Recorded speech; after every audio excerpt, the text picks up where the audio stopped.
So we built this landing station and to give opportunity for private sector to participate with us. And we are very thankful because InfiniBand answered that call.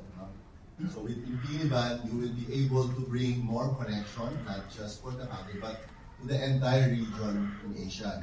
I understand the landing station will be connected probably in Japan, Singapore.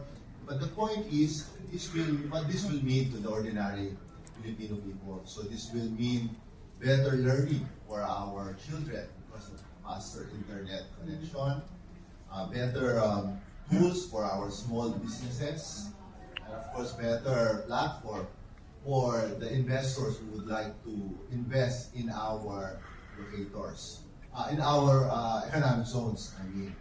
So we are very excited to see the actual implementation of this project when we will be able to feel the impact of this. And because of this project, we will be able to attract more investors to our economic zones. Because one of the considerations of big businesses when they do business in the country, like the Philippines, is not just location and people, but also connection.